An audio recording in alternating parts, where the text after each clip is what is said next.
हाँ बेटा, कल स्प्रिंग पेंडुलम पढ़ लिया था अपन ने, आज पढ़ेंगे सिंपल पेंडुलम। क्या पढ़ेंगे? Simple pendulum. ठीक है, सिंपल पेंडुलम, नाम से ही पता पड़ रहा है तो बहुत सिंपल है। Simple pendulum.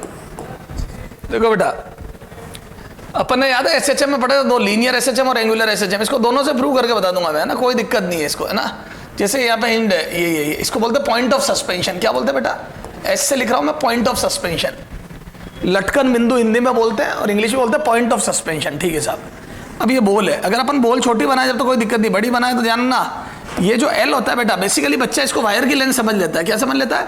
वायर की length. This is not length of wire, this is point of suspension और सेंटर ऑफ मास के बीच का सेपरेशन। ये होता है, ये ध्यान रखना। Centre of mass, strictly it is distance from centre of mass, या separation between centre of mass and point of suspension. Centre of mass और पॉइंट ऑफ सस्पेंशन के बीच की डिस्टेंस होती है दिस लेंथ, है ना। अब अपन इसको जब डिस्प्लेस करेंगे तो मैं बोल दूं ये थोड़ा सा डिस्प्लेस करा, ये हालांकि अपन ने दिखा पढ़ा दिया, ये डिस्प्लेसमेंट बहुत छोटा है ना। क्या है ये? Small displacement. ठीक है, ये this is the small displacement, ये स्मॉल डिस्प्लेसमेंट। जब अपन इसका बहुत छोटा सा डिस्प्लेसमेंट कर देंगे, स्मॉल डिस्प्लेसमेंट, तो हम बोल दूं ये थीटा एंगल। अच्छा, तो हम बोल दूं यहाँ पे एक फोर्स लग रहा होगा, क्या बेटा? M G. ये this is the M G force, ये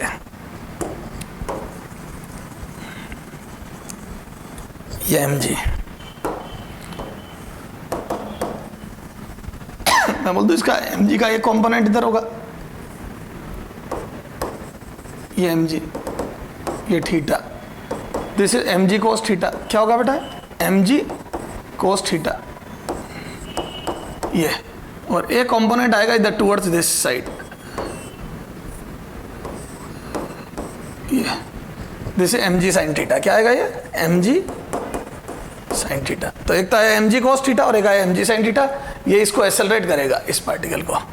तो this is M G cos theta और ये एम जी साइन थीटा, ये इसको एक्सेलरेट करके वापस इधर लाएगा। तो बोलो this is the restoring force. अपन बोलते हैं ना एसएचएम के लिए रीस्टोरिंग फोर्स, मतलब ऑसिलेशन के लिए रीस्टोरिंग फोर्स होता है, तभी टू एंड फ्रो मोशन होता है। एसएचएम में भी ये तो चाहिए, एक्स के प्रोपोर्शनल भी होना चाहिए।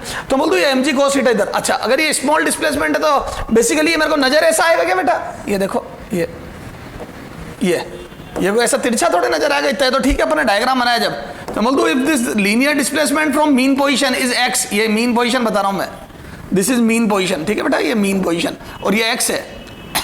ठीक है, ये एक्स है और ये लेंथ एल है और ये एंगल थीटा है। तो मैं बोल दूं क्या? ये एंगल बराबर arc upon theta, angle theta बराबर आर्क अपॉन रेडियस, एंगल बराबर आर्क अपॉन रेडियस बेटा, आर्क अपॉन रेडियस। तो बोल दूं इसको एक्स बाई एल। तो यहां से थीटा की वैल्यू एक्स बाई एल लिख सकता हूं मैं, अगर मेरे को लीनियर एसएचएम प्रूव करना तो बोल दो एक तरीके से ये रीस्टोरिंग फोर्स। तो ये एंगल बड़ा इसलिए तिरछा दिख रहा, बाकी अदरवाइज ये है ऐसा। ठीक है, चलो आ जाओ। तो अब यहां से मैं लिख दूं कि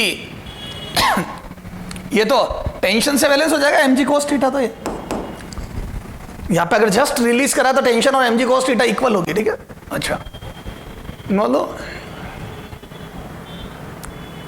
ये देखो restoring force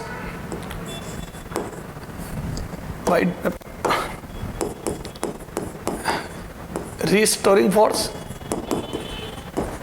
acting on particle, acting on ball is, बोलो, mg sin theta is equal to m है, ये m से m गया था, a बराबर आ जाएगा बेटा g sin theta।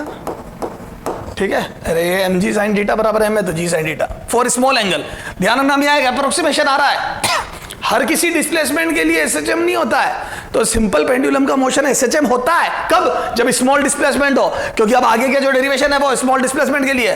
तो बोल दूं for small displacement, for small displacement, ध्यान रखना ये स्मॉल लिया मैंने, मैं बोल दूं sine theta is approximately equal to theta. यहाँ रखो, तो ये ए बराबर कितना आ जाएगा बेटा? तो ये ए बराबर आ जाएगा जी थीटा। क्लियर है? ये जी थीटा। अब थीटा क्या है बेटा? ये रहा, थीटा बराबर एक्स बाई एल, ये रहा। तो यहां से रखो, तो यहां से रखो, this implies A is equal to G X by L. ये थीटा की वैल्यू रख दी जी एक्स बाई एल। अब देखो यहां से मैं अगले पेज पर लिख रहा हूं। अच्छा, इसको वेक्टर फॉर्म में लिखूं तो ए एक्सेलरेशन है पीछे की तरफ, डिस्प्लेसमेंट किया तेरे मीन पोजीशन से डिस्प्लेसमेंट आगे की तरफ। Displacement is towards right direction and acceleration will be towards left direction. तो मैं ऐसे बोल दूं ए बराबर minus G by L into X, ये डिस्प्लेसमेंट आगे और एक्सेलरेशन है पीछे। तो मैं ऐसे बोल दूं compare it with standard equation of SHM. ठीक है, ए बराबर माइनस ओमेगा स्क्वायर एक्स। तो यहाँ से ओमेगा स्क्वायर बराबर g by l, this implies omega बराबर under root g by L, ये under root g by L, ये दिस इज ओमेगा। क्लियर है? अच्छा, ओमेगा पे क्यों बॉक्स बना रहा हूं मैं? अरे यार, ओमेगा बराबर रूट जी बाई एल है ना, और यहां से लिख दूं मैं this is 2 pi f is equal to root g by l. तो यहाँ से एफ फ्रीक्वेंसी बराबर आ जाएगा 1/2 पाई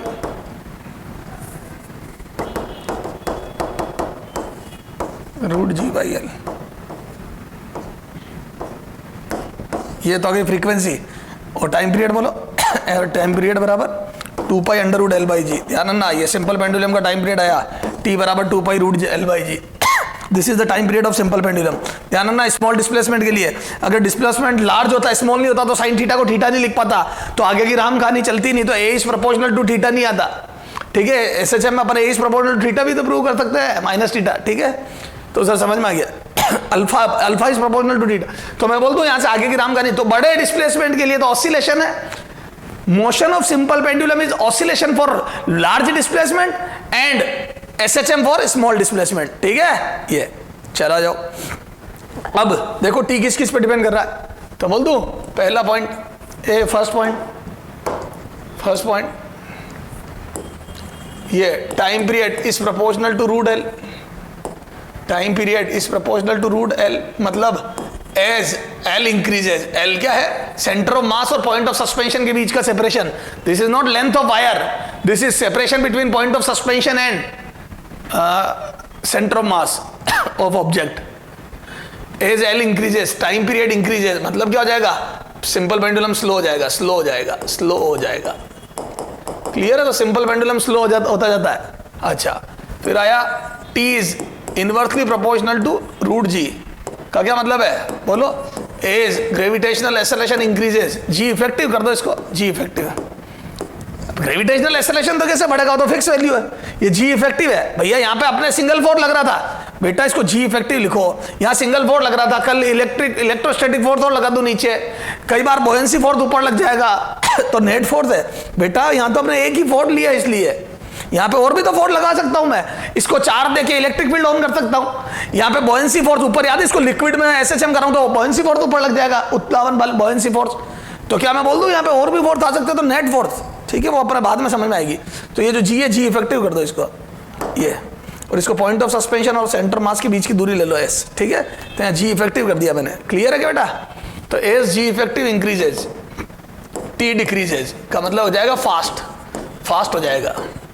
तो सिंपल पेंडुलम फास्ट हो जाता है। सही बात है, जितनी ग्रेविटी चलो यूं ही समझ लो आप, अर्थ और मून, चलो ग्रेविटी ले लो, अर्थ और मून पे जाओ, तो मून की ग्रेविटी कम है, तो मून का ग्रेविटेशनल पुल कम है, तो मैं बोल दूं ये वाला रीस्टोरिंग फोर्स कम आएगा। देखो मून पर ये वाला फोर्स कम लगेगा, मून पर ये वाला फोर्स mg/6 लगेगा, अर्थ का बाई 6 हो जाएगा, तो ये वाला फोर्स भी बाई 6 हो जाएगा, तो एक्सेलरेशन बाई 6 आएगा, मतलब स्लो चलेगा।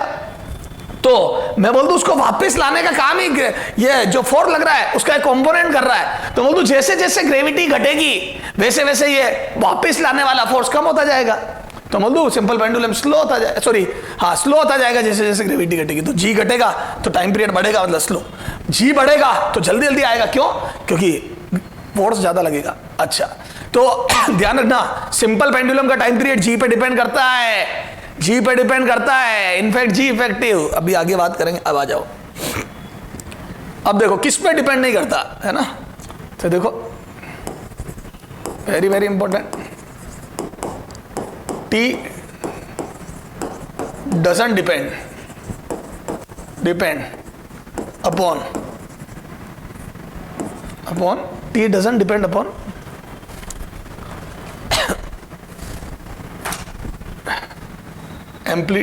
mass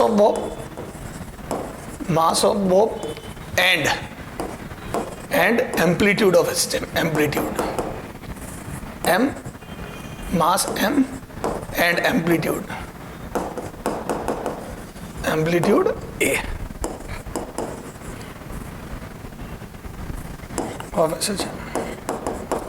इन दो बातों पर डिपेंड नहीं करता है, एक तो एम्पलीट्यूड और एक मास m, ठीक है। जिन पे डिपेंड नहीं करता वो भी बहुत इंपॉर्टेंट है। चलो आ जाओ, अब देखो ये अब L में बढ़ाऊंगा तो टाइम पीरियड बढ़ेगा। इसमें देखो जब स्मॉल परसेंटेज की बात होती है बेटा, किसकी बात होती है? स्मॉल परसेंटेज चेंज की, है ना। तो जैसे अपना टाइम पीरियड क्या है बेटा, है ना, t बराबर 2π√L/g आया ना।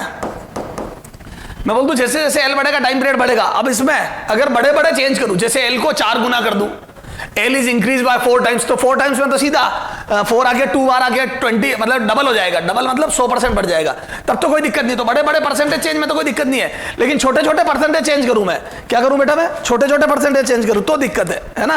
तब अपने को क्या करना पड़ेगा, एक सिस्टम बनाना पड़ेगा, ठीक है। अभी अपन बात करते हैं उसकी भी, ठीक है। तो देखो समझना बात को, यहां गया हो, देखो देख, मैंने बोला टाइम पीरियड T1 बराबर आ गया 2π√L1/g, ठीक है, ठीक है। और T2 बराबर आ गया 2π√L2/g, है ना। ये चेंज करिए अपन ने लेंथ, ठीक है। ये आ गया। अच्छा अब देखो समझना बात को, अब मैंने डिवाइड करा 1/2 ताकि कचरा साफ हो जाए। मैं L बदल रहा हूं और T बदलेगा। देखो एक बात बदल, तो मैं बोल दूं T2/T1, अपन ने क्या करा T2/T1, तो ये कैंसिल हो गया, L2/L1 का रूट आ गया क्या, ठीक है।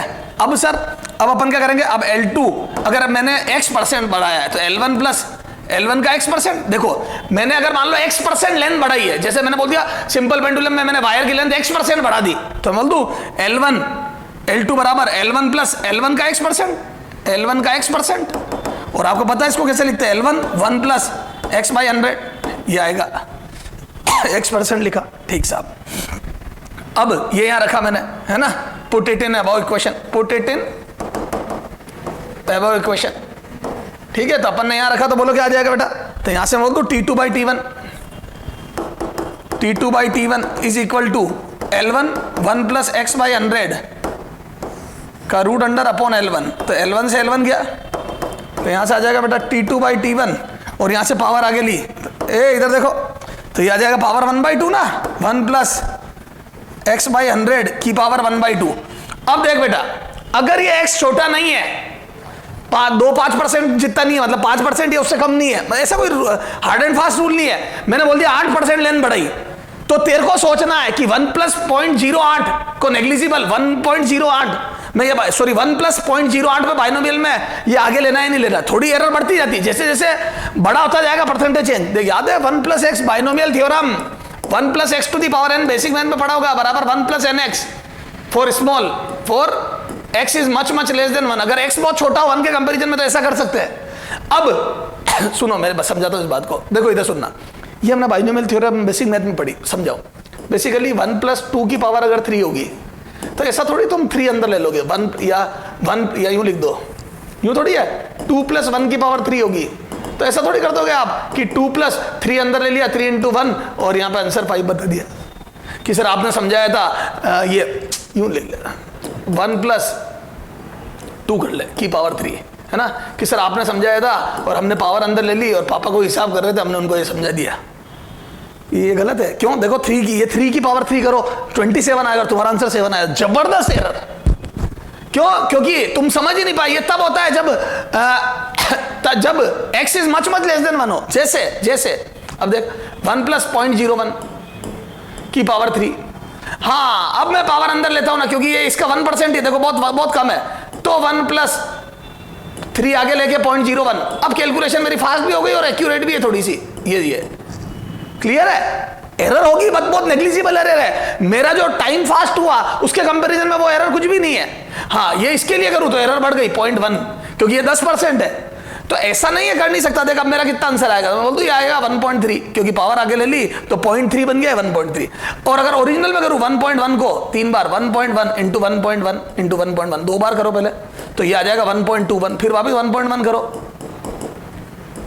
तो आ जाएगा 1331, है ना, ये 1.33 तो आ रहा है 1.33, ये 1.33 ओरिजिनल में आ रहा है और मेरा भी 1.3 आया, तो एरर आई पर इतनी कम आई, वो ज्यादा नहीं आई, तो मैं चला लूंगा। तो ये 10% है, ये दिस इज 10% ऑफ दिस, 1 का 10% है, तो भी मैं बाइनोमियल लगा के और जल्दी कर रहा हूं।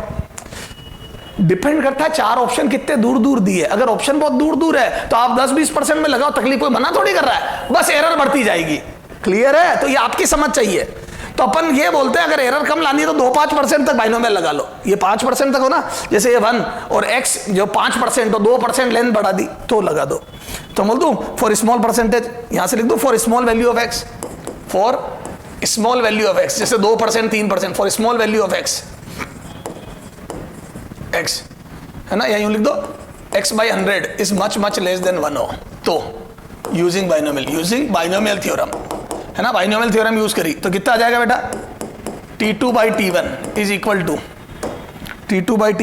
टू 1 प्लस x/200, है ना, वो 1/2 आगे ले लिया, है ना, x/2 यहीं लिख दो हाफ ऑफ x/100, ये ठीक है। अब ये -1 इधर लिया है, T2/T1 -1 is equal to 1/2 x/100, और दोनों तरफ 100 का मल्टीप्लाई कर दिया तो T2 - T1/T1 इंटू 100, ठीक है, 100 का, तो ये परसेंटेज चेंज आ जाएगा, ये इसमें परसेंटेज चेंज आ गया ना, इज इक्वल टू x/2, देखो, और ये x/2 क्या, half of percentage change in length x/2, तो यहां पे लिख दूं, फाइनल आंसर लिख दूं for small percentage change in length, अगर लेंथ में स्मॉल परसेंटेज चेंज करूं तो बोल दो percentage change in time period is equal to half of percentage change in length, ठीक है, half of percentage change in length. तो टाइम पीरियड में परसेंटेज चेंज क्या होगा बेटा, टाइम पीरियड में percentage change in time period is equal to half of percentage change in length.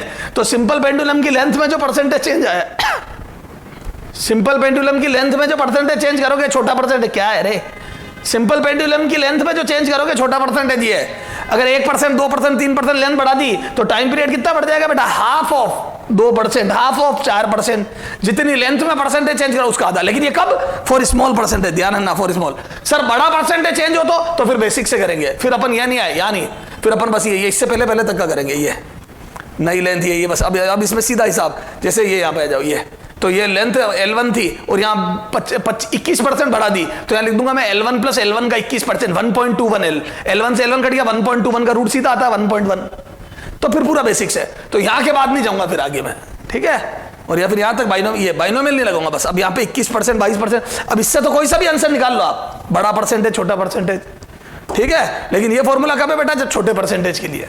तो percentage change in time period will be half of percentage change in length for small percentage, ठीक है, चलो आ जाओ। तो ये हो गया परसेंटेज चेंज। अब इस पे क्वेश्चन करेंगे बेटा, ऐसे ही जी के लिए भी लिख सकता हूं मैं, परसेंटेज, इसमें पहला 2 फॉर्मूले बना देते हैं, है ना, for small percentage change, length हटा दो, फॉर स्मॉल परसेंटेज चेंज पहला, है ना, ये लेंथ के लिए, ठीक है, second percentage change in T is equal to half of percentage change in g, है ना। अब प्लस माइनस सर, बेटा अब वो प्लस माइनस का हिसाब अपन दिमाग से लगाएंगे, प्लस माइनस दिमाग से। सर दिमाग से कैसे, बेटा इधर देख, अगर लेंथ बढ़ रही होगी तो मुझे पता है लेंथ ऊपर आ रही है, ये देख, फॉर्मूले में लेंथ ऊपर आती है ना 2π, ये तो लेंथ अगर बढ़ रही होगी तो टाइम पीरियड भी बढ़ेगा। तो अपन ये बोल देंगे जैसे लेंथ 4% इंक्रीज, वो बोल देगा if length of simple pendulum is increase by 4%, तो छोटा परसेंटेज भी और लेंथ बढ़ी है, तो बोल दू percentage change in time period, तो छोटा परसेंटेज तो हाफ ऑफ दिस होगा, तो हाफ ऑफ 4% यानी कि 2% बढ़ जाएगा, तो टाइम पीरियड 2% बढ़ जाएगा। ऐसे वो बोलते हैं gravitational acceleration is increase by 2%, या gravity is increase by 2%, equator से पोल जो भी है, तो 2% ग्रेविटी बढ़ गई तो सिंपल पेंडुलम का टाइम पीरियड 1% चेंज होगा, बढ़ेगा या घटेगा, तो माइनस घटेगा, क्यों, क्योंकि ग्रेविटी नीचे आती है, ठीक है, और नहीं तो फिर यहां माइनस लगा दो, ये माइनस, ग्रेविटी अगर बढ़ेगी तो ये माइनस मतलब वो घटेगी, ठीक है। मैं सपोर्ट नहीं करता इस प्लस माइनस को, है ना, प्लस माइनस हमेशा दिमाग से, है ना। तो कई किताबों में यहाँ माइनस लिखा हुआ होता है, ठीक है, तो मैं तो फिर भी बोलता हूँ दिमाग से, ठीक है। चलो सर कर लेंगे। तो ये सारी बातें किसकी आ गई, इसकी। अब आओ, अब देखो,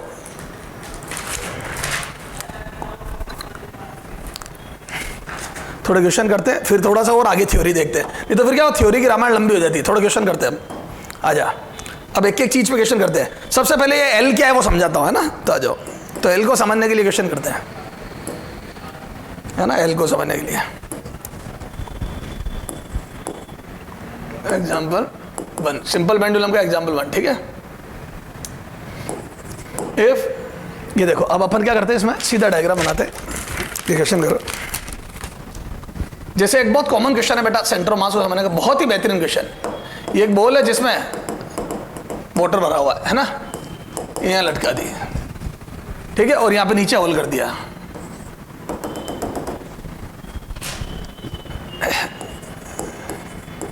A hole is made at bottom of bowl filled with water is shown in diagram,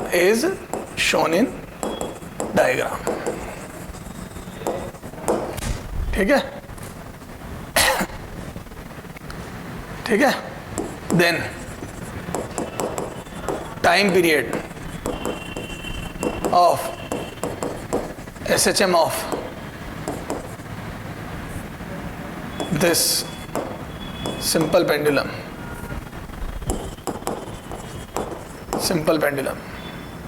time period of oscillation ही लिखो ताकि बड़ा भी, oscillation of simple pendulum,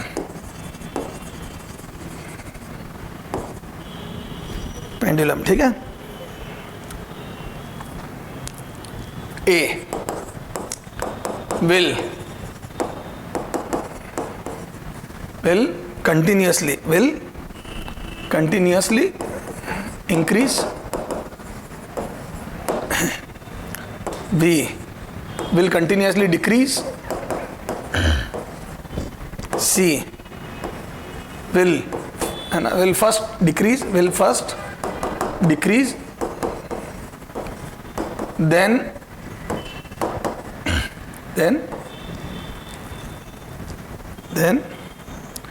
increase and become constant,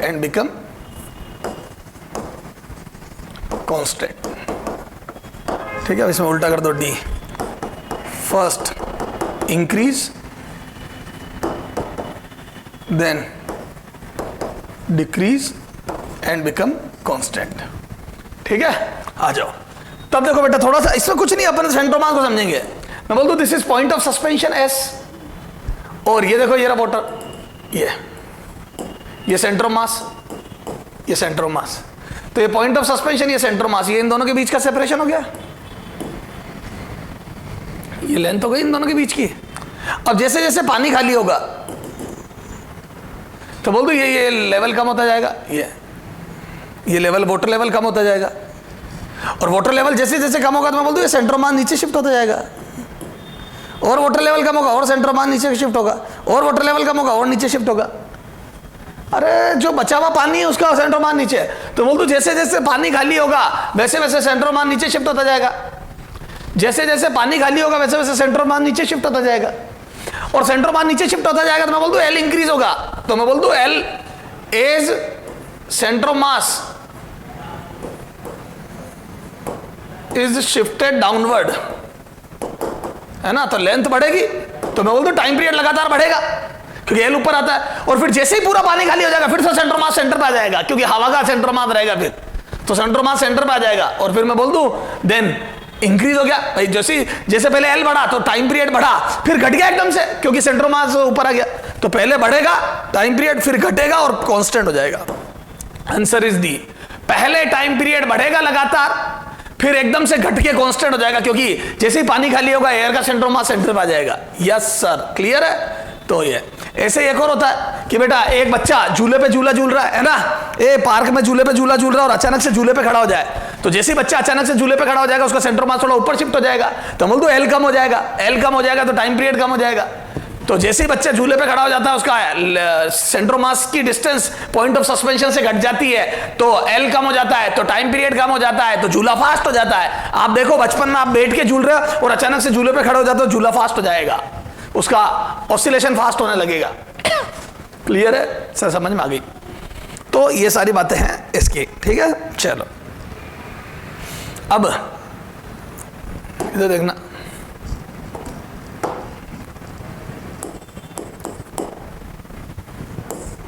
ये एक सिंपल पेंडुलम है, इसको मैंने 1 डिग्री शिफ्ट करके छोड़ा है ना बेटा, और इस दूसरे वाले को सेम लेंथ, सब कुछ same, M M L L, gravity दोनों की सेम, दोनों अर्थ पे, ठीक है। इसको 2 डिग्री शिफ्ट करा, इसको 1 डिग्री शिफ्ट करा, इसको 2 डिग्री शिफ्ट करा, है ना। इसके ऑसिलेशन का टाइम पीरियड T1 है, इसके ऑसिलेशन का टाइम पीरियड T2 है। अब कंपेयर करना है, तो A T1 equal to T2, B greater, C less, D can't से,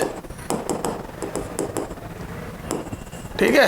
ग्रेविटी कांट से दो ही मत, ठीक है, ये 3 ही ऑप्शन है। अरे बोलो कांट से इसलिए नहीं दे रहा हूं, कई बच्चे दिमाग लगा ग्रेविटी है। दोनों एक ही ग्रेविटेशनल सिचुएशन में, मतलब दोनों अर्थ पे है, दोनों पोल पे है, जो भी व्हाटएवर, सेम सिचुएशन में। अब बताओ टाइम पीरियड, तो क्या बोल दो इक्वल होंगे? सर क्यों इक्वल होंगे, बता देता हूं बेटा। सर लग तो नहीं रहा है, क्यों? इसका डिस्प्लेसमेंट ज्यादा है तो इसमें टाइम ज्यादा लगना चाहिए, तो सर लग तो नहीं नहीं नहीं नहीं।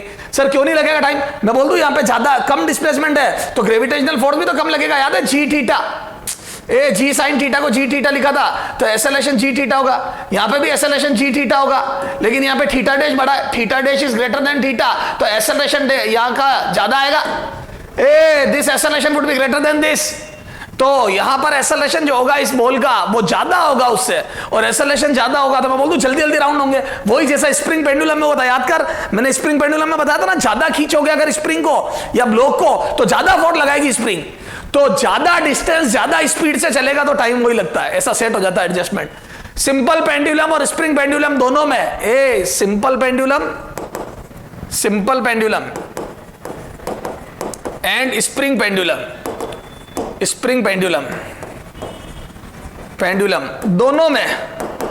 दोनों में ज्यादा डिस्प्लेस करने पर, ज्यादा डिस्प्लेसमेंट पर ज्यादा फोर्स, ज्यादा डिस्प्लेसमेंट पर ज्यादा फोर्स लगता है, तो टाइम सेम लगता है, तो T सेम रहता है। समझ गए? तो ज्यादा डिस्टेंस ज्यादा स्पीड से चलता है तो टाइम पीरियड सेम रहता है, तो राउंड करने में जो टाइम लगेगा दोनों में सेम ही लगेगा, चाहे आप 1 डिग्री डिस्प्लेस करो चाहे 2 डिग्री डिस्प्लेस करो, time period will be same. Sir समझ में आ गया?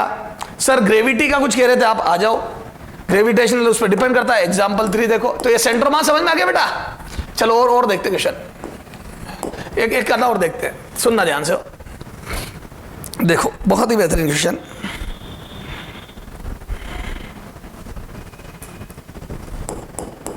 To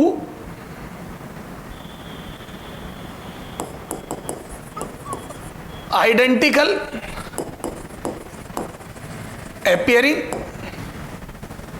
steel ball and two identical appearing steel ball and wooden ball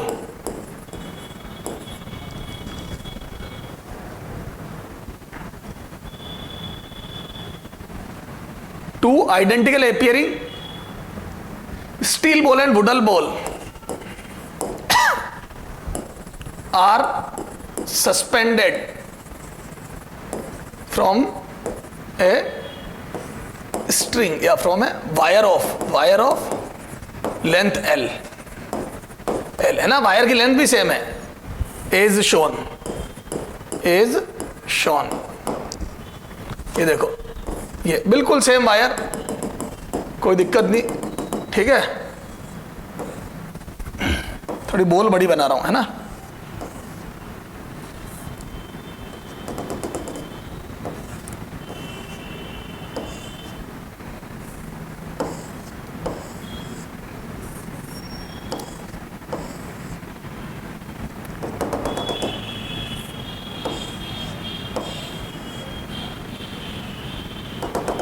ये बिल्कुल एक जैसी है ना, ये थोड़ा सा अपन ने हाथ से डायग्राम बनाया तो ये ठीक है, जैसे ये स्टील बॉल है, थोड़ी डेंस बना दी स्टील, और ये वुडन, ठीक है, और rho steel is greater than rho wood, है ना, ये पता ही आपको स्टील भारी है वुड से, ठीक है। Then A, time period of steel ball is greater than time period of wooden ball. B, time period of steel ball is less than time period of wooden ball. C, time period of steel ball is equal to time period of wooden ball. D, none. ये can't say बोल, can't say. अब आजा मेरे बच्चे, अच्छा सुन, अब no doubt इसका मास ज्यादा है, देखो a mass of this steel ball is greater than mass of wooden ball. Steel भारी होता है तो सेम डायमेंशन की स्टील बॉल वुडन बॉल से भारी होगी, इसमें कोई दो राय नहीं है, ठीक साहब। अब जब ये भारी बॉल है तो क्या मैं बोल दूं कोई फर्क नहीं पड़ रहा, क्यों? तो मैं बोल दूं time period doesn't depend upon mass. A solution, time period t doesn't depend upon mass, doesn't depend upon m. A लिखाया था मैंने, एक तो इस एम्पलीट्यूड पे डिपेंड नहीं करता 2 डिग्री 4 डिग्री पे, और एक इस पे डिपेंड नहीं करता, किस पे? एम पे, मास पे। सेंटर ऑफ मास देखो तो सेंटर ऑफ मास दोनों का एक ही जगह, ये देखो, तो centre of mass are at same position, ये तो सेंटर ऑफ मास वाली लाइन एक ही जगह पे, doesn't depend upon M. And centre of mass are at, and distance of centre of mass, and distance of centre of mass, distance of centre of mass from point of suspension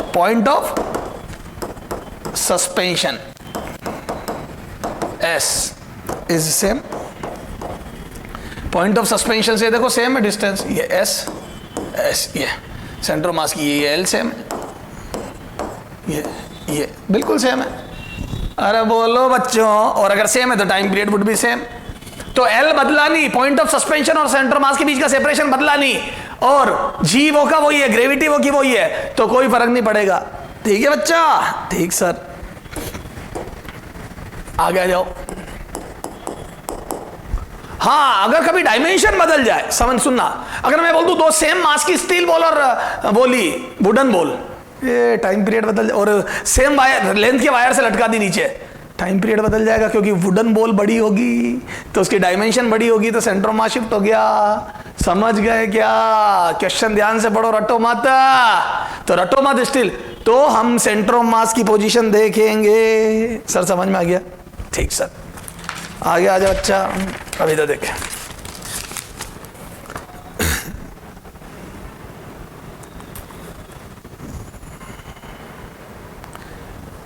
चल वो भी करें तो चल छोड़ो, अब समझ जाओगे तुम, ठीक है?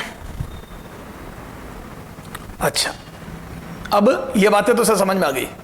अब सर वो परसेंटेज वाला कुछ कह रहे थे आप, लिखो इफ, अब थोड़ा सा, इफ लेंथ ऑफ चल जी इफेक्टिव, चलो इफ लेंथ की बात है, if length of simple pendulum, if length of simple pendulum is, if length of simple pendulum is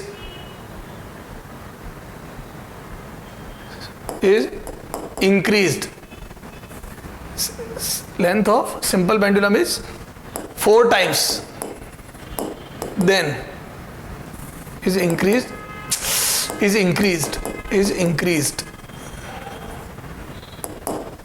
4 times, then its time period,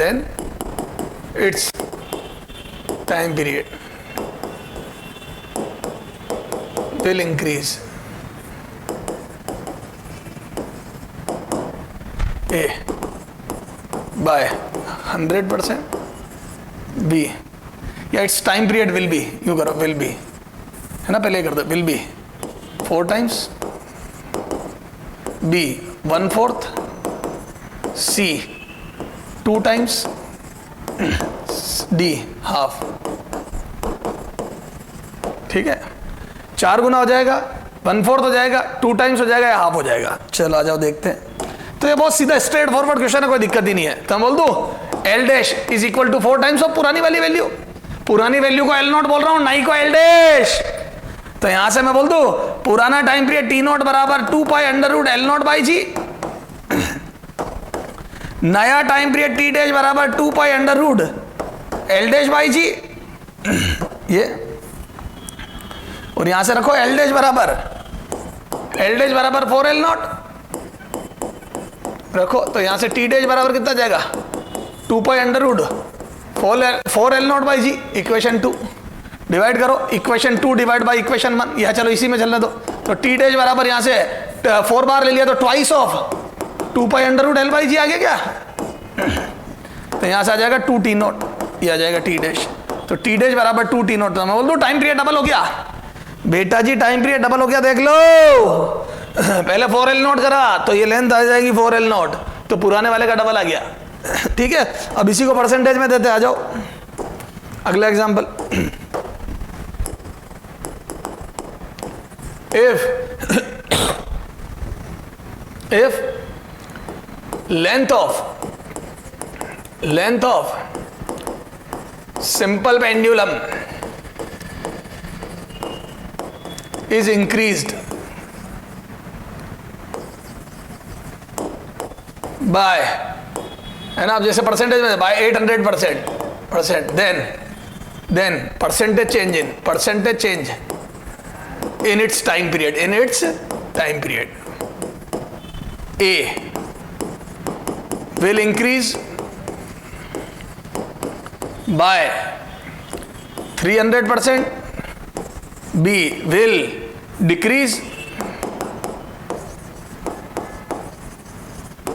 by 300%, C will increase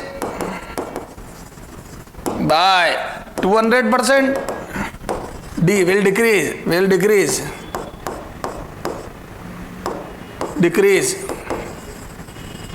by 200%। ठीक है, तो 2 increase वाले और 2 decrease वाले option है, विल इंक्रीज, ओके। तो ये देखो आ जाओ सॉल्यूशन 5। तो क्या मैं बोल दूं क्या, ये लेंथ एल डैश बराबर L naught plus l naught का 800%, तो यहां से एल डैश कितना जाएगा बोलो, L naught plus 8 L not, 800% देखो कैसे लिखोगे, एल नॉट इंटू 800 बाई 100, तो बोल दो ये आ जाएगा 9 एल नॉट, तो ये आ गया एल डैश। तो पुरानी लेंथ थी एल नॉट, अब 9 लेंथ आ गई 9 एल नॉट, तो यहां से बोल दो टी डैश बराबर 2 pi under root 9 L naught by G, equation 1। ठीक है, बोलो पहले लेंथ एल नॉट दी है तो देखो कितना आ जाएगा, तो बोल दो ये टी डैश बराबर 9 बार ले लो तो 3 आ जाएगा बाहर, हो क्या, कुछ नहीं करा मैंने, ये एल डैश की वैल्यू 9 एल नॉट डायरेक्ट रख दी यार, एक स्टेप खा गया मैं। एल डैश बाई जी होता है ना, नई लेंथ बाई जी, तो नई लेंथ को 9 एल नॉट पूरा दी, तो मैं बोल दूं this is 2 pi under root l naught by g, ये पुराना वाला टाइम पीरियड आ गया मेरे लाल, दिस इज पुराना टाइम पीरियड, तो यहां से टी डैश बराबर आ जाएगा 3 इंटू टी नॉट पुराना टाइम पीरियड, तो this t dash is 3 times of t naught. ठीक साहब, ये पुराना टाइम पीरियड, आगे आ जाओ। तो यहां से मैं बोल दूं T dash upon T not, नया टाइम पीरियड है बराबर 3, दोनों तरफ 1 सब्ट्रैक्ट करो तो T dash by T not -1, या चल छोड़ियो लिख दे, तो टी डैश बराबर 3 टी नॉट आ गया क्या, ये। अब टाइम पीरियड परसेंटेज चेंज निकालना है, तो यहां से बोल दूं मैं percentage T dash minus T not, नया माइनस पुराना, T dash minus T not, नया माइनस पुराना अपॉन पुराना इंटू 100%, आ जाओ। तो ये आ जाएगा 3 T not minus T not upon T not into 100%, तो ये आ जाएगा कितना 200%, तो 200% टाइम पीरियड इंक्रीज हो गया। तो नया टाइम पीरियड हो गया 3 टी नॉट, पुराना टाइम पीरियड था टी नॉट, तो चेंज आया 2 टी नॉट का, कितने पे, टी नॉट पे, तो ये 200% टाइम पीरियड बढ़ गया। तो जैसे ही मैंने लेंथ को 800% बढ़ाया, time period is increase by 200%। Sir समझ में आ गया, मच्छर सर मच्छर, बहुत बड़े बड़े मच्छर, तो बोल दो ये मच्छर था, बोल मेरे लाल।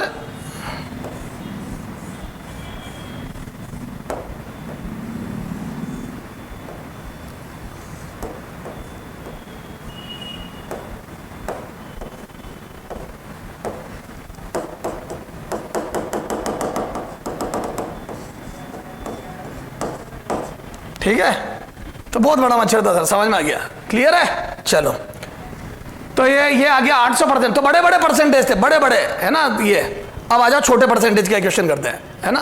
ये देखें, एक मैं तेरे को मॉडरेट का भी करा था मैं ना, एक 21% का भी करते हैं एग्जाम्पल। एक क्वेश्चन एक्स्ट्रा करा रहा हूं बेटा, है ना। आगे एग्जाम्पल, इफ, है ना, लेंथ, एक एक चीज बताना चाहता हूं, या चल पहले छोटे का, if length of simple pendulum, length of simple pendulum is increased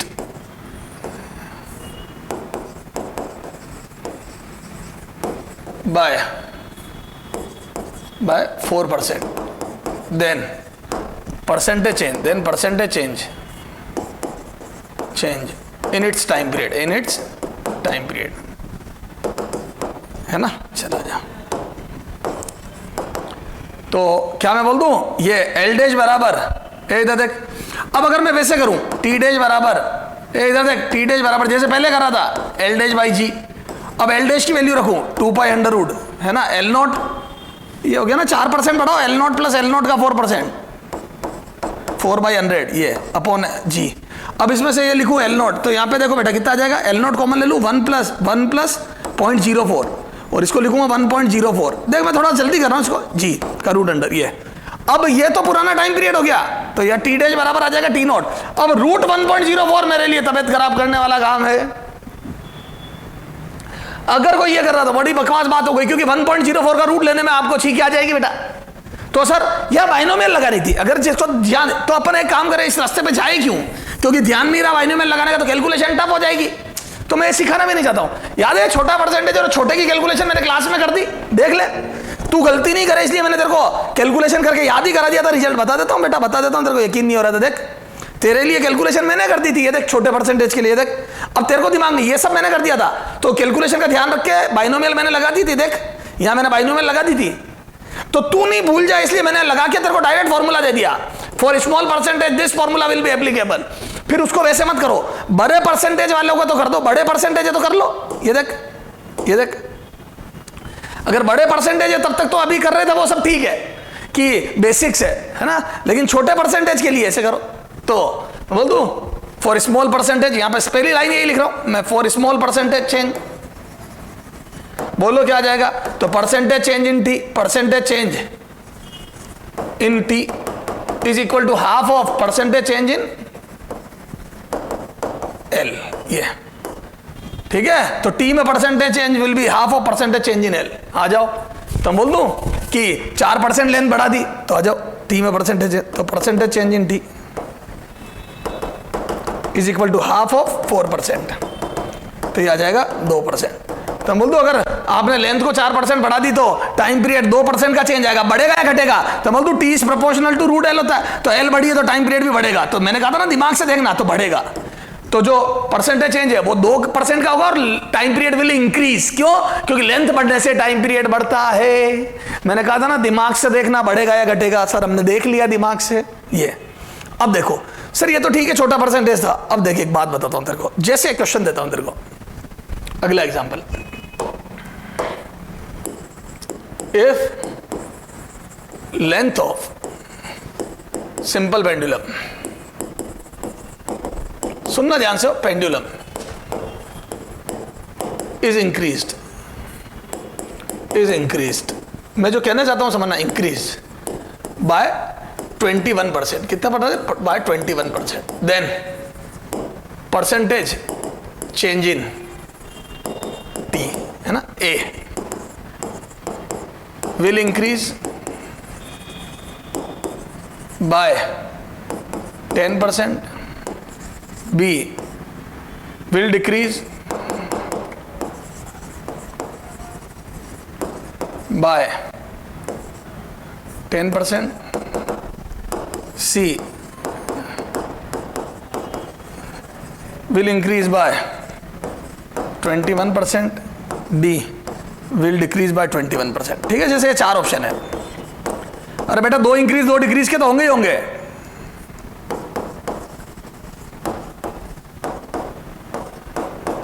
ठीक है, तो 2 इंक्रीज 2 डिक्रीज के तो कंफर्म होंगे। अब आ जा बेटा, इधर देख, क्या मैं बोल दूं जैसे ही लेंथ बढ़ेगी तो टाइम पीरियड बढ़ेगा, क्योंकि T is proportional to root L, तो टाइम पीरियड बढ़ेगा। ये बात होता है, डिक्रीज वाले गए, ये 2 तो गए, ए बच्चा, 2 तो गए, अब 2 बचे। सर 2 में क्या करें, बताता हूं। अब सुनना, ये परसेंटेज बड़ा है, 21% में बाइनोमियल नहीं लगती है, मतलब लगती इन द सेंस लगाओगे तो गलत, मतलब एरर आने लगेगी। तो मैं बोल दूं 2-5% तक तो एरर बहुत नेग्लिजिबल होती है, अब एरर बढ़ने लगेगी। चाहे एरर बढ़ो, पर लगा तो सकता हूं, लगा सकता हूं। अब देख सुन, मुझे पता है 8-10%, 5%, 7%, 8% कोई फर्क नहीं होता, इसमें एरर आएगी नो डाउट।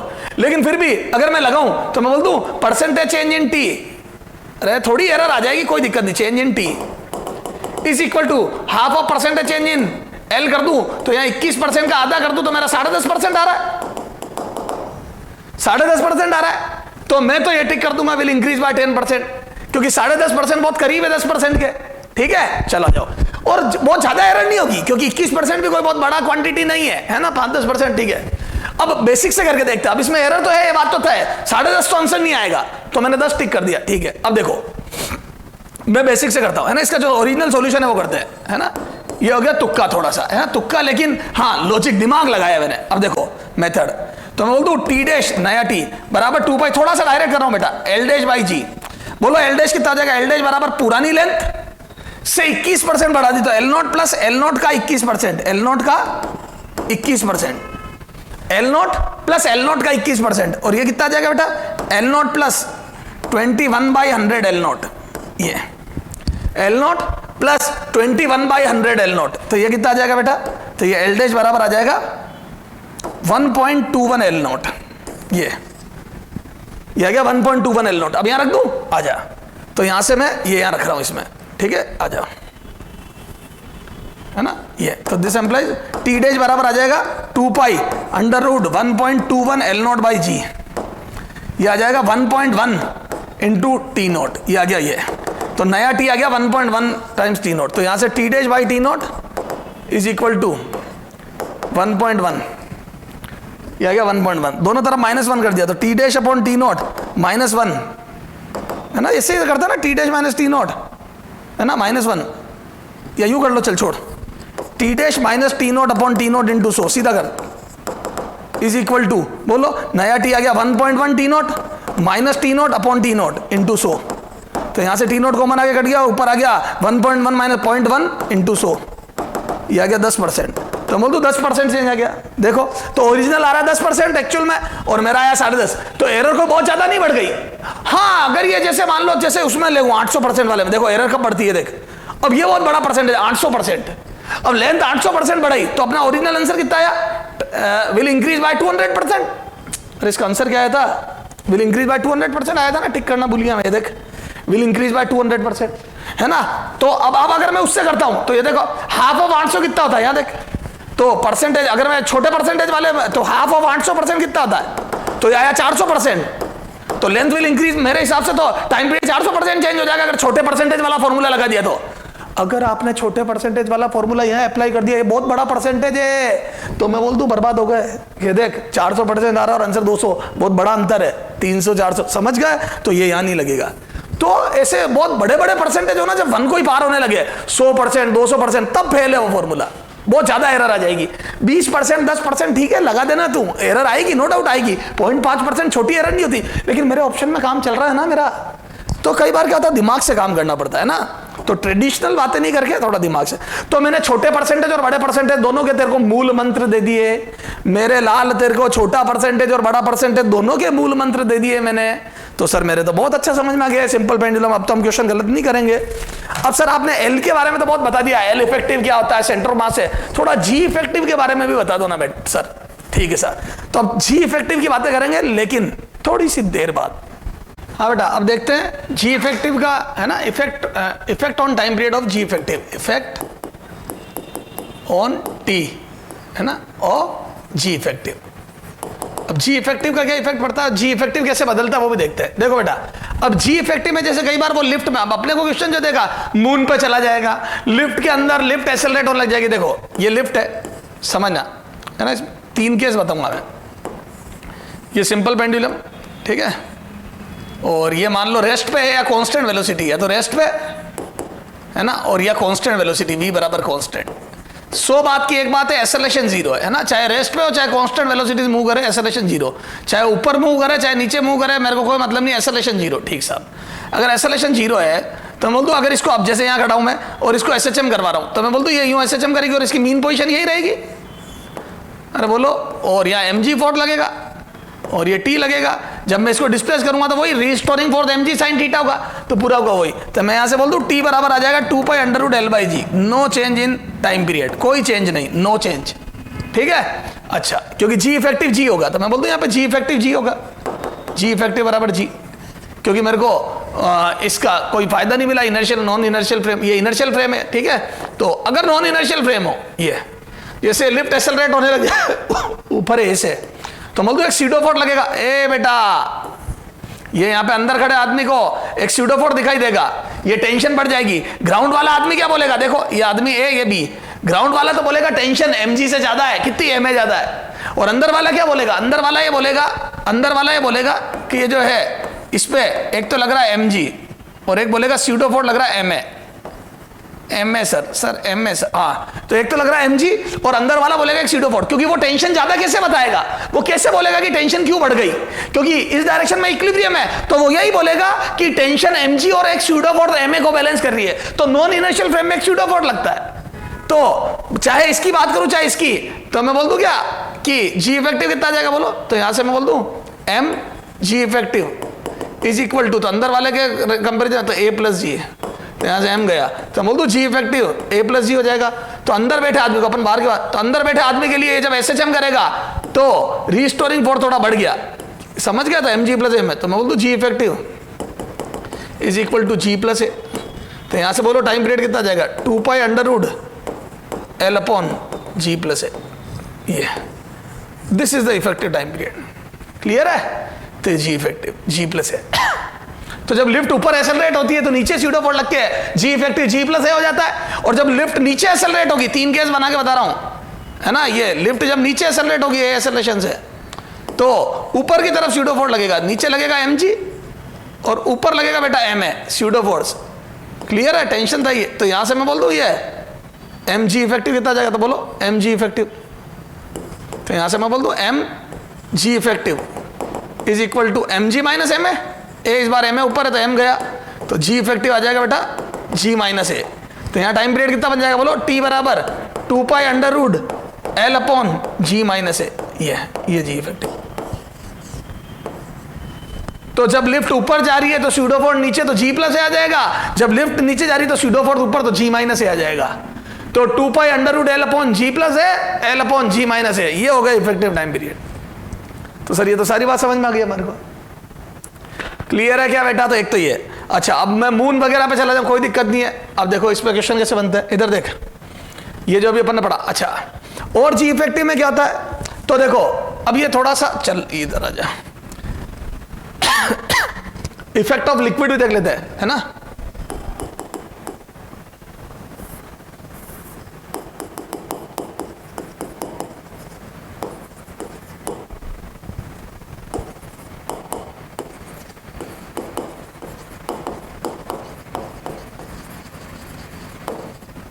ठीक है, अब देखो अगर मैं लिक्विड के अंदर एसएचएम कर रहा हूं, समझना बेटा ध्यान से, ये एक बॉल है, इसको अपन लिक्विड के अंदर ले जाए, है ना किसी, तो मैं बोल दूं लिक्विड के अंदर तो बॉयंसी फोर्स लगेगा, थोड़ा जी इफेक्टिव कम हो जाएगा, जितना हवा में जी इफेक्टिव था उससे कम हो जाएगा, क्योंकि एक तो mg लगेगा और एक इसी के अपोजिट डायरेक्शन में बॉयंसी फोर्स लगेगा। क्लियर है, तो बॉयंसी फोर्स लगेगा तो मैं बोल दूं इस बार रिस्टोरिंग फोर्स कम हो जाएगा, क्यों, ये तो जी इफेक्टिव, बोलो mg effective is equal to mg minus f buoyancy, mg minus f buoyancy. अच्छा, लिक्विड की डेंसिटी को रो लिक्विड लिख रहा हूं और इस ऑब्जेक्ट की डेंसिटी को रो ऑब्जेक्ट लिख रहा हूं। बेटा वो रो डी लिखने से फिर क्या एग्जाम में कंफ्यूजन हो जाता है, रो ऑब्जेक्ट रो लिक्विड। ठीक साहब, तो यहां से मैं बोल दूं, यहां से जी इफेक्टिव कितना आ गया बेटा, तो यह आ जाएगा g minus f buoyancy upon m object. ये बॉयंसी फोर्स कितना होता है बेटा, तो मैं बोल दूं rho liquid v displaced g, ये होता है, और वी डिस्प्लेस्ड बॉल का वॉल्यूम के बराबर ही होगा, इस बॉल का वॉल्यूम भी है, वॉल्यूम भी, तो बॉल का वॉल्यूम भी है, तो पूरा डिस्प्लेस लिक्विड, कितना लिक्विड हटा है इसने, वो भी है, आ जाओ, तो यहां से कितना आ जाएगा बेटा, G minus buoyancy force row liquid we जी, और ऑब्जेक्ट का मास बोलो, इस बॉल का मास, तो रो ऑब्जेक्ट वी जी, क्योंकि मास भी हो जाएगा डेंसिटी इनटू वॉल्यूम, और डेंसिटी आ जाएगी ये और ये, तो वेट वी से वी गया, जी से जी गया, सॉरी जी से, ये क्या करा मैंने, मास में जी कहां से आ गया, ये मास हो जाएगा डेंसिटी इनटू वॉल्यूम, जी क्यों लगाऊंगा, ऊपर तो बुओयेंसी फोर्स लिखा था, बी से भी गया, तो यहां से जी कॉमन ले लूं, तो जी इफेक्टिव आ गया 1 minus rho liquid upon rho object, ये आ जाएगा जी इफेक्टिव। अब देखो बेटा, अगर रो लिक्विड बराबर रो ऑब्जेक्ट हो गया, देख इसको चेक करते हैं, रो लिक्विड बराबर रो ऑब्जेक्ट हो गया, अगर लिक्विड की डेंसिटी और ऑब्जेक्ट की डेंसिटी सेम हो गई, तो बोलते ये दोनों कैंसिल होकर 1 माइनस 1 जीरो आ जाएगा, का मतलब जी इफेक्टिव जीरो, सही बात है। अगर लिक्विड की डेंसिटी और ऑब्जेक्ट की डेंसिटी सेम हो गई, तो जितना mg लग रहा है उतना ही बुओयेंसी फोर्स लगेगा, जितना mg लग रहा है उतना ही बुओयेंसी फोर्स लगेगा, क्योंकि बुओयेंसी फोर्स डिस्प्लेस्ड लिक्विड का वेट होता है। ये देखो, ये डिस्प्लेस्ड लिक्विड है, क्या ये डिस्प्लेस्ड लिक्विड, तो उसी का तो वेट होता है बुओयेंसी फोर्स, तो बोल दो दोनों इक्वल हो जाएंगे तो कट के ये जीरो आ जाएगी जी इफेक्टिव। अगर और देखो रो नीचे आएगा ऑब्जेक्ट का, क्योंकि rho object greater than rho liquid है, बेटा ऑब्जेक्ट भारी है तभी तो डूब के एसएचएम कर रहा है, अगर लिक्विड भारी हो जाता तब तो ये बाहर आ जाता लिक्विड से, या ऊपर वर्टिकल हो जाता है, एसएचएम ही नहीं करता, ठीक है। तो बोल दो रो ऑब्जेक्ट ग्रेटर है, बिल्कुल सही बात है, तभी तो जी इफेक्टिव पॉजिटिव आएगा। सर सारा सब कुछ सही चल रहा है, तो आ जाओ टाइम पीरियड कितना आ जाएगा, तो बोल दो time period in liquid is equal to 2 pi under root L upon ji effective value G 1 minus, याद रखने का तरीका, ऑब्जेक्ट भारी रहता है तो वो नीचे आएगा, तभी तो लेस देन 1 आके और ये पॉजिटिव आएगा, ऑब्जेक्ट की डेंसिटी नीचे आएगी तभी तो लेस देन 1 आके पॉजिटिव आएगा। This is the equivalent, this is the time period in liquid. तो जब लिक्विड के अंदर सिंपल पेंडुलम एसएचएम करता तो उसका इफेक्टिव टाइम पीरियड ही होता है। क्लियर है सर? इन सब पे क्वेश्चन करा दो, उसके बाद इलेक्ट्रिक फील्ड का इफेक्ट बताना। आ जाओ। अच्छा एक और ये देखो, time period of simple pendulum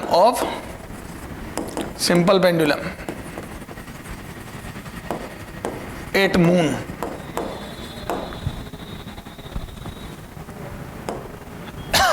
will be, बोलो कितना आ जाएगा, तो मैं बोल दूं T at moon is equal to 2 pi under root L upon G at moon, ठीक है। ये तो यहां से आ जाएगा T at moon is equal to 2 pi under root L upon, यहां लिख दो जी अर्थ बाई 6, जी अर्थ पे जितना होता है उसका 1/6 से तो मून पर ग्रेविटी होती है ये, तो यहां से कितना आ जाएगा बेटा, जी ई बाई मून कर दो, इतना लंबी रामायण मत लिख, जी अर्थ अपॉन 6 ये, तो ये 6 ऊपर चला गया तो मैं बोल दूं T at moon is equal to, ये ऊपर जाएगा 6 तो रूट 6 बाहर आ जाएगा, और ये वाला अर्थ का जी हो गया क्या, तो टी एट अर्थ। तो अगर एक सिंपल पेंडुलम को अर्थ पर एसएचएम करवाऊं तो उसका जो टाइम पीरियड अर्थ की सरफेस पे आएगा उसका रूट 6 टाइम्स मून पर आएगा, ध्यान रखना। तो मून की सरफेस पर टाइम पीरियड अर्थ की सरफेस के टाइम पीरियड से रूट 6 टाइम्स ज्यादा होता है, ध्यान रखना।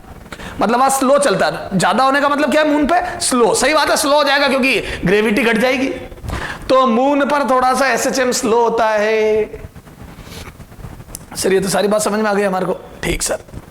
सर कुछ सेकंड पेंडुलम बोलो, तो सेकंड पेंडुलम क्या होता है,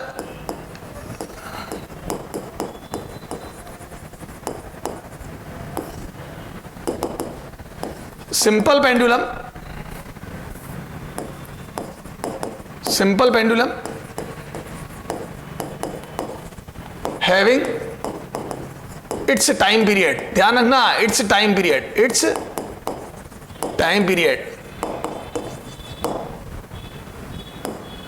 having its time period equal to 2 second, equal to 1 second नहीं, बच्चा क्या second, equal to 2 second, 1 second या 2 second is called seconds pendulum, is called seconds pendulum.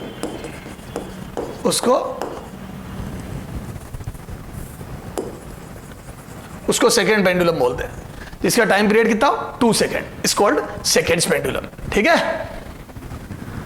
1 second नहीं 2 सेकेंड, ठीक है साहब। तो अब आ जाओ t बराबर 2 pi under root l by g, है ना, तो यहां पे 2 रखता हूं, तो 2 बराबर 2 पाई, है ना, एल बाई जी, 2 से 2 गया तो यहां से मैं बोल दूं ये कितना आ जाएगा बेटा, तो यहां से l निकालूं तो ये आ जाएगा g upon pi square is equal to l, square करा दोनों तरफ, तो ये g square, g upon pi square, ये आ गया l।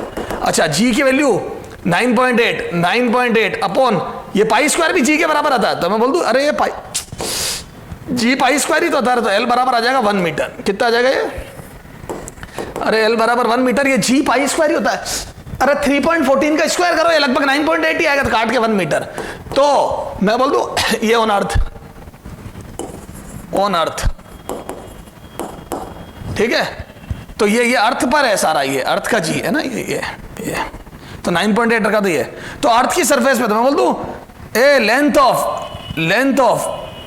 Of wire of seconds pendulum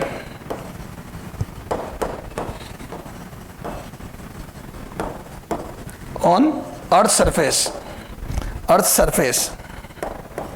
बोलो कितनी होती है? अर्थ सरफेस इज एल बराबर 100 सेंटीमीटर और 1 मीटर। ध्यान है ना। तो सेकेंड्स पेंडुलम की अर्थ की सरफेस पर लेंथ 100 सेंटीमीटर होती है। कई बच्चे उससे डेफिनेशन पूछते हैं सेकेंड्स पेंडुलम की, तो बोलता है simple pendulum having its length बराबर 100 centimetre is called seconds pendulum. गलत है। सेकेंड्स पेंडुलम वो होता है जिसका टाइम पीरियड 2 सेकंड होता है। सर क्यों, एक ही तो बात है? नहीं, ये लेंथ तो मून पर अलग आ जाएगी। जब आप मून पर जाओगे तो वहां की ग्रेविटी बाई 6 हो जाएगी। बोलो बाई 6 हो जाएगी। तो मैं जब स्क्वायर करूंगा तो ये यहाँ पे जी बाई 6 आएगा, तो वहां पे लेंथ 1/6 आ जाएगी इसकी, तो 100 सेंटीमीटर का 1/6 आ जाएगी, तो वहां लेंथ चेंज हो गई। तो लेंथ वेरी कर सकती है। सेकंड्स पेंडुलम की डेफिनेशन ये इंपॉर्टेंट है बेटा, ये बहुत। तो सेकंड्स पेंडुलम क्या? जिसका टाइम पीरियड 2 सेकंड हो, है ना, ध्यान रखना। Having time period 2 second, that is called seconds pendulum. Sir समझ में आ गया? चलो आ जाओ सर, कुछ क्वेश्चन कराओ, ठीक है। तो आ जाओ, है ना, इफेक्ट ऑफ जी देखते हैं। हाँ, as we move from equator to pole on earth surface, then a t time period of simple pendulum, simple pendulum, है ना। हम अकेले नहीं, सिंपल पेंडुलम की बात कर रहे हैं।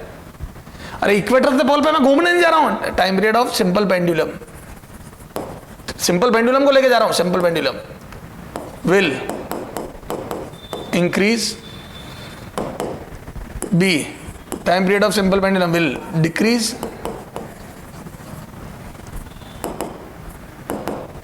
C will remain same,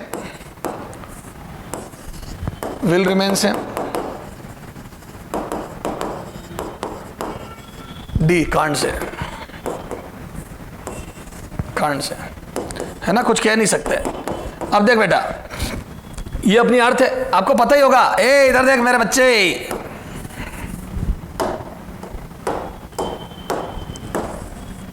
है ना, ये अर्थ है अपनी, आपको पता होगा अर्थ।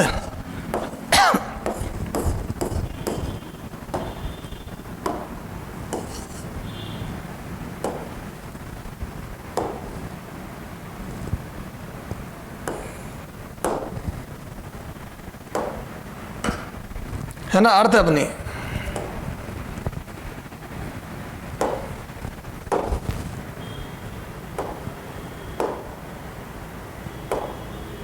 क्या हो गया रे?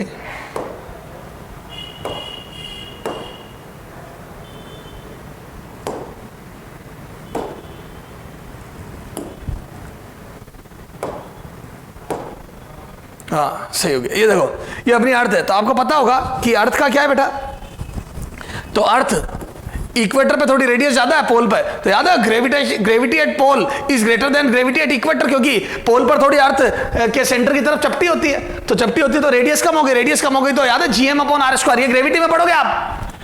जी बराबर होता है बेटा GM upon R square, where R is radius of Earth. तो यहाँ रेडियस बड़ी है थोड़ी, यहाँ रेडियस कम है, तो रेडियस जितनी छोटी होगी उतना जी ज्यादा होगा, इसीलिए पोल की ग्रेविटी ज्यादा होती है बेटा। ये मेरा काम नहीं है, ग्रेविटी में पढ़ोगे आप। अगर ग्रेविटी आपने अभी तक नहीं पढ़ी है तो पढ़ोगे तब समझ में आएगा। तो बोल दो पोल पर ग्रेविटी ज्यादा होती है, तो मैं बोल दू gravity at pole is greater than gravity at equator, वो शेप की वजह से भी और रोटेशन की वजह से भी। ठीक साहब, अब देखो ये तो बात हो गई। तो अब पोल पर ग्रेविटी ज्यादा है, तो मैं बोल दू T is inversely proportional to G होता है √G। तो बोल दू पोल पर ग्रेविटी ज्यादा है तो टाइम पीरियड एट पोल ग्रेविटी ज्यादा तो कम होगा, थोड़ा फास्ट राउंड होंगे पोल पर। अरे इनवर्सली प्रोपोर्शनल तो पोल की ग्रेविटी ज्यादा, वहां टाइम पीरियड कम आएगा। तो बोल दो हम जैसे जैसे पोल पे जाएंगे तो टाइम पीरियड डिक्रीज होगा, सिंपल पेंडुलम फास्ट होगा।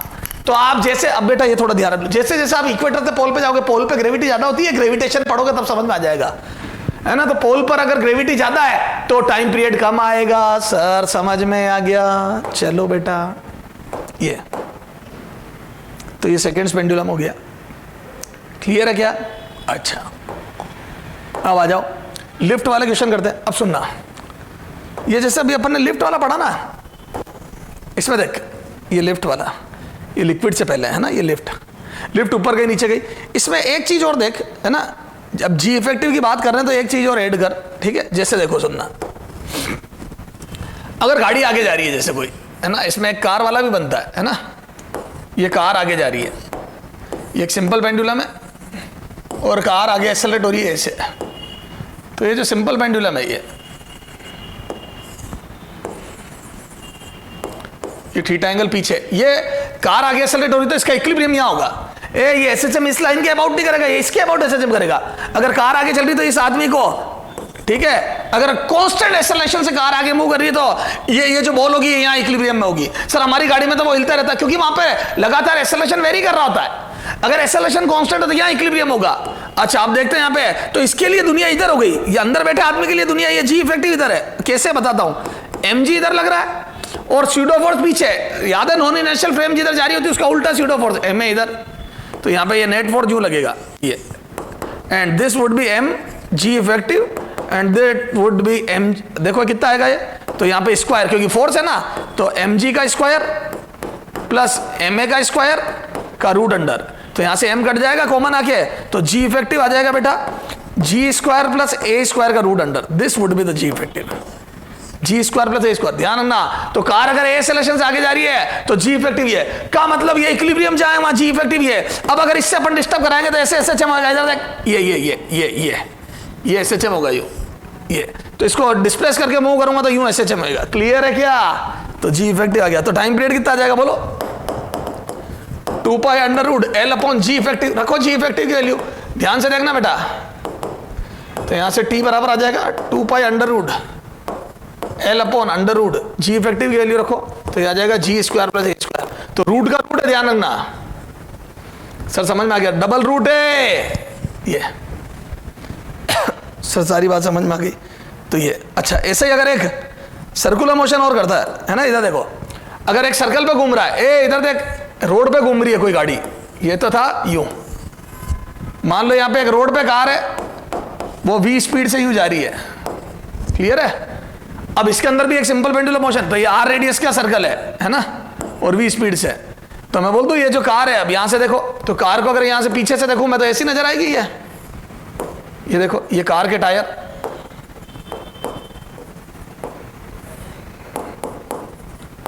ये, और ये जो सिंपल पेंडुलम है ना, ये अब इसका इक्विलिब्रियम यहां कहीं आएगा। इधर देख, थोड़ा सा डायग्राम यूं बनाओ,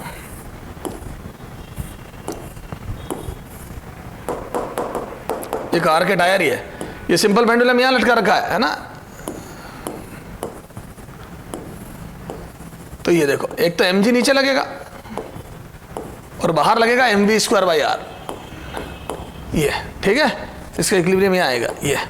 तो एम जी इफेक्टिव कितना आ जाएगा बोलो, m g effective is equal to m g का square plus m v square by r का स्क्वायर का रूट अंडर। अरे वैसे ही बाहर वाला फोर्स ये स्क्वायर करके, तो यहां से एम कैंसिल हो गया बेटा, तो कितना आ जाएगा बोलो जी इफेक्टिव, ये आ जाएगा g square plus v square by r का होल स्क्वायर का रूट अंडर ये।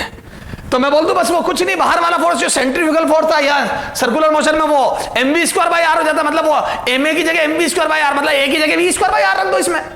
और इस प्रीवियस वाले में जो ए था स्यूडो फोर्स में, उसकी जगह वी स्क्वायर बाई आर रख दो, क्योंकि एम ए लगता है यहाँ और वहां लगता है m v square by r, तो एम से एम ये वी स्क्वायर बाई आर। तो बोल दो यहाँ टी इफेक्ट कितना आ जाएगा, टी बोलो, तो 2 pi under root L upon जी इफेक्टिव की वैल्यू रखो, this is l upon ji effective रखो ये, तो this is g square plus v square by r, v square by r का होल स्क्वायर। तो बोल दो इसको, चलो इसका होल स्क्वायर ये, तो या तो कई किताबों में वी की पावर 4 बाई आर स्क्वायर कुछ भी लिख दो ये, दिस इज द आंसर। तो ये टाइम पीरियड। तो अगर सर्कुलर मोशन पे कोई कार चल रही हो तो उसमें सेंट्रीफ्यूगल फोर्स की वजह से जी इफेक्टिव यूं, तो अब ये एसएचएम यूं करेगा, ए इधर देख बायोलॉजी, ये SHM यूं होंगे, यूं यूं, ये इसके अबाउट ये इस बार लाइन ऑफ ये हो जाएगी SHM। समझ गए सर? सारी बात समझ में आ गई। तो इस टाइप से SHM होगा, ठीक है। ये अब अपने को इस पे न्यूमेरिकल करना है, ये लिक्विड के अंदर ये। तो जी इफेक्टिव कहां बदला? लिक्विड में गए बदल गया, लिफ्ट में एक्सेलरेट कराया बदल गया, कार में बदल गया, कार के सर्कुलर मोशन में बदल गया, ठीक है। अब इन सब पर अपन क्वेश्चन चालू करते बेटा।